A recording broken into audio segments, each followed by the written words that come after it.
In the Buddha teaching, every living being have the beautiful potential known as the Buddha nature. Everyone's inherent nature is this inconceivable state of wisdom, loving kindness, compassion. Only we have to let it wake up. My own experience has proven to me time and time and time again that Christian Science heals. Mary Baker Eddy saw that there were laws behind the healings of Jesus, that she could heal other people and then she could teach other people to heal others.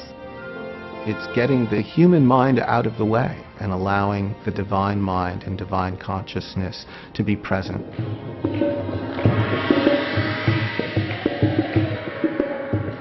The heart and soul of Jainism lies in ahimsa, not to cause injury to others, all forms of life.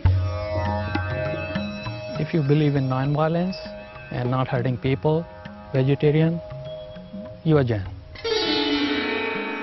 CBS presents World Religions, Tibetan Buddhism, Christian Science, and Jainism. The narrator is Ted Holmes.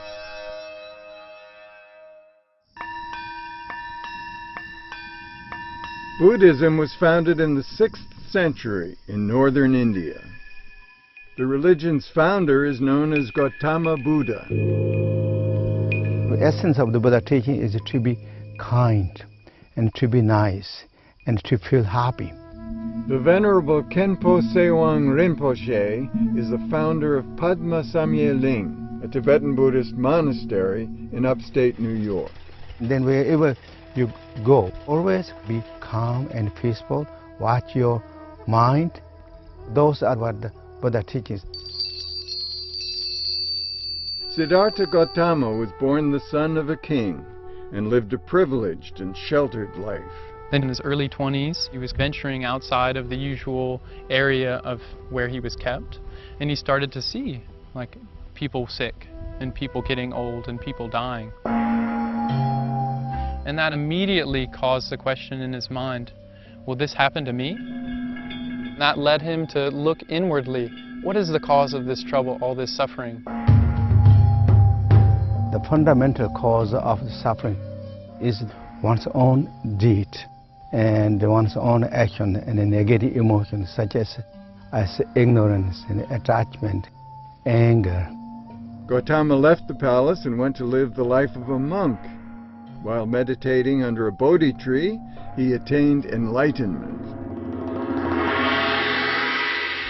The principal cause of suffering that he found was that core feeling that I have this fixed, permanent, singular, independent, unchanging self in here, which I so strongly feel is there.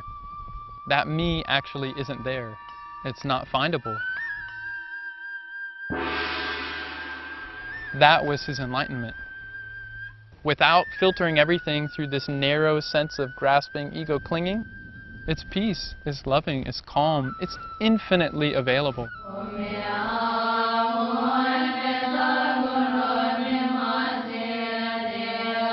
The way out of suffering is through ethical conduct, thought, and meditation. Just be in the moment, in the present state, and then bring more love and joy and kindness for all beings and yourself. And that is not meditation and perfect concentration. Meditation is a technique that will quiet the mind and actually help the mind look into itself. It doesn't matter if we're in a corporate world or raising kids, if we can connect to that nature and have that motivation of love and compassion and kindness, then everything's practice. Maybe it's good to have some challenge, difficulties, so that will make ourselves strong. Strong. We not just become marshmallows, bunch of marshmallows. We learn and grow, deepening ourselves. By the 8th century, Buddhism had flourished throughout Asia before becoming established in Tibet, a rural, mountainous country north of India. Within Tibetan Buddhism, there is a lot of outer ceremony. There's wearing the clothes one wears. There's, during the practices, there's recitation of different prayers, and instruments played and offerings made.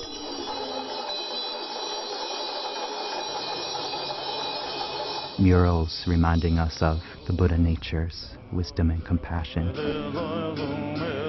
This is all there as a support for our inner meditation.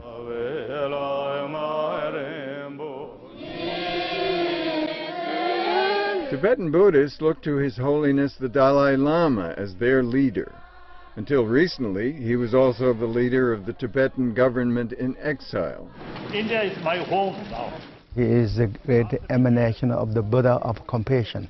His activity, his love, his kindness, his courage, his openness brought so much calm and peace, harmonious to the Tibetan people.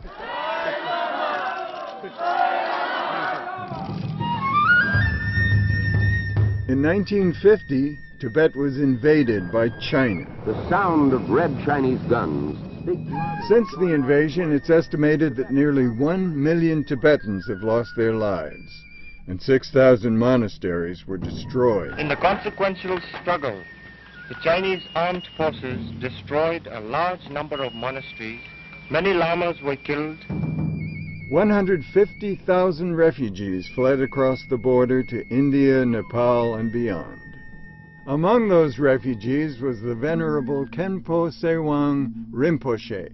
When he was 9, he and his family were forced to leave eastern Tibet in the dead of winter. They traveled at night, and then they would stop and camp, and they would have to assess what news there was, which ways was safer, which ways was not. Many had become ill. They actually had no food many, many days. His mother and 2 sisters did not survive the 18-month journey. But Khenpo and his older brother, the Venerable Khenchen Palden Sherab Rinpoche, eventually made it all the way to America, where they played a pivotal role in bringing Tibetan Buddhism to this country. And even their father came here and lived here for 10 years. These wonderful Khenpos have encountered such a difficult life and yet been able to express it and turn it into this incredible message. In 1993, they established Padma Samye Ling, just off Buddha Highway in the western Catskills of upstate New York. I remember the first days they were walking on the land and there was really nothing here, it was completely bare. They had their Tibetan hats on, and I really thought they brought part of Tibet here and they have their land now. The temple is a replica of Samye Monastery, one of the first in Tibet. And it has like all the traditional aspects that a Tibetan Buddhist monastery retreat center would have in Tibet. It has an extensive library, year-round instructions, from total beginner level to like more advanced practices. And it goes all the way back in the lineage to Buddha Shakyamuni. So this is the one way in assembly hold all of the enlightened beings of the different universe here, and as well as many enlightened beings and Buddhas from India to Tibet. May it really the energy brings as like satellite disk that transmitting the great energies of love and compassion, kindness and truth to all everywhere, and therefore the universe of the world become peace and harmony and calm. We will return after these messages.